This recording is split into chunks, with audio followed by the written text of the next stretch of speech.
Hey everybody, Josh here. Today I'm going to talk to you about course selection because this is the season where parents and students alike are trying to figure out their summers and their upcoming school year. I'm going to share with you 4 quick tips that have worked for a lot of students, and this is generally how I walk people through this process. And so number one, I always tell my students especially, watch for your prerequisites. Take care of those prereq courses.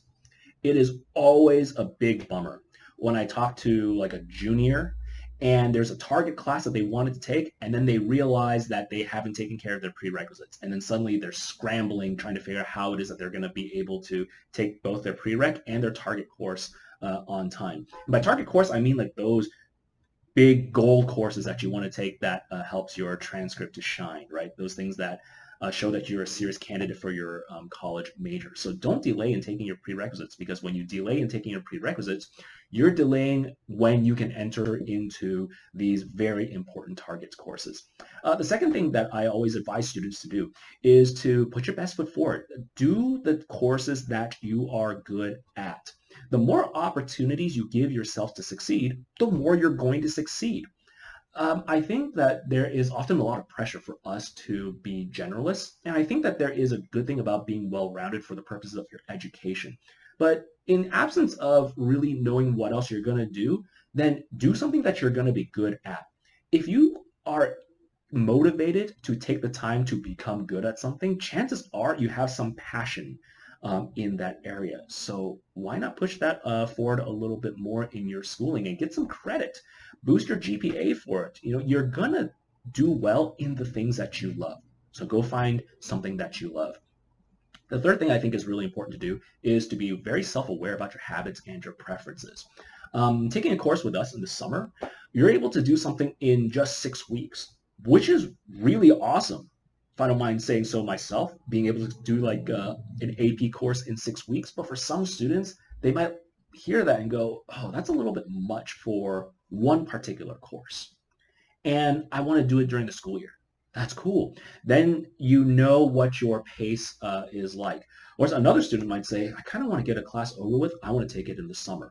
And yet another student might say, I really love the intensity of a 6-week course because I love the subject matter so much, so I'm going to take it in the summer, right? There's so many different ways to approach it, but it's important for you to be aware what your habits and your preferences are. We're so used to making ourselves revolve around our school that we forget that there's actually a smarter way to do this and kind of make your education revolve around you, because this is supposed to serve you and do you some good. So I know you guys already work hard, but I definitely encourage you guys to also work smart. And lastly, aim for a good 2-year plan. It's very tempting to just try to sort things out for your next step, but I kind of liken that to staring at your feet when you're walking. And it's at least good to watch where you're stepping so you're not slipping on something, right? But then you forget to look up and remember where it is that you're going. So keep your goals in mind and remember why you're doing what you're doing. It can be very easy to get lost in the mix because we're always so busy. Of course, if you can plan out 4 years, that's awesome, but life happens, interests could change, so on and so forth. So I think like a 2-year plan is a good minimum. For some of you, this is going to sound a little bit overwhelming still. Even after hearing some quick tips, you might feel like, oh, I could probably implement this, but I want a reality check. I still want to be able to talk to someone. You might be the oldest sibling, the first one to go through high school in your family, and you don't have anyone else to really talk to. Parents, you may be trying to shepherd your first child through high school, through the Californian high school system. Not all of us were raised here in this country and know exactly what to do or what things to look out for. We serve a lot of families who are in that position.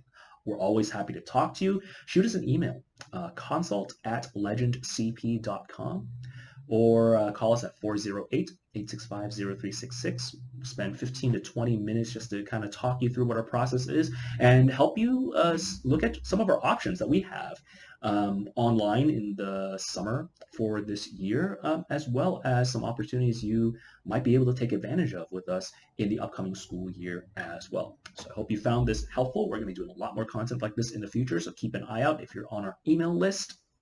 See you around.